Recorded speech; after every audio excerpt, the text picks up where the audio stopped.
અમે 12 ડિસેમ્બરે દિલ્હીમાં પ્રદર્શન કર્યું હતું અને સરકાર સામે ધરણા પ્રદર્શન કરીને એક દિવસનું રેલી કાઢી હતી દિલ્હીમાં.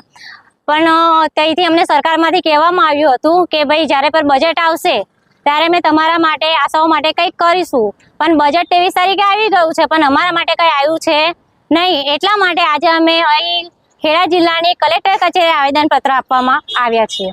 બેન, શું માંગણી હતી તમારી?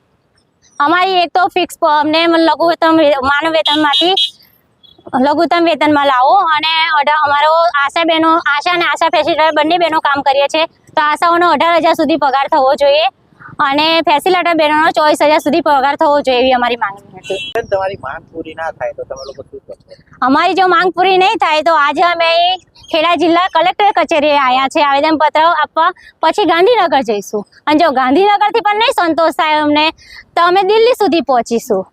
અત્યારે અમે આગળ આશા અને આશા ફેસિલિટર બહેનોના વિવિધ પ્રશ્નો માટે આંદોલન કરીને આવેદનપત્ર આપવા માટે આવ્યા છે.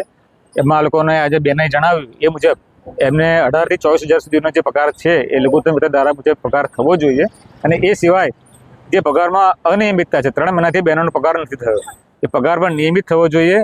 એના માટે આંદોલન છે અને બહેનોની સાથે રહીને અમે આવેદનપત્ર આપવા માટે કલેક્ટર કચેરીમાં આવ્યા છે. સાહેબ, આ બહેનોને એક તો ઓછો પગાર મળે છે, ઉપરથી એમનો પગાર નિયમિત થતો નથી, કેટલી મુશ્કેલી?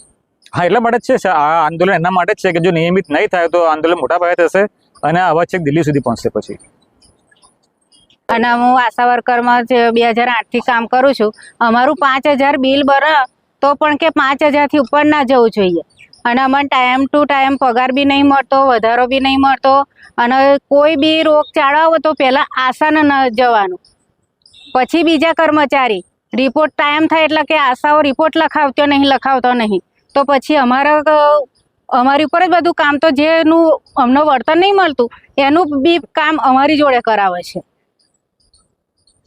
અને આ મોંઘવારી જમાનામાં 5,000 પગાર કેવી રીતે પોહાય? પણ 5,000 ઉપરનું બિલ બને તો બી એ લોકો ડોક્યુમેન્ટ કાઢી નાખે છે. તો અત્યારે કેટલું મોંઘવારી પહોંચી તો અમને 5,000માં કેમનું પોસાય? તો અમારી સરકાર શ્રીને નમ્ર વિનંતી છે કે અમારો કંઈક સામે જોવો ને કંઈક 10,000 15,000 કે 18,000 પગાર સુધી અમને લઈ જાય એમ. બેન, આ નહીં થાય તો તમે શું કરશો? નહીં થાય તો અમે ગાંધીનગર જઈશું, દિલ્હી જઈશું, પછી હડતાલ ઉપર ઉતરીશું.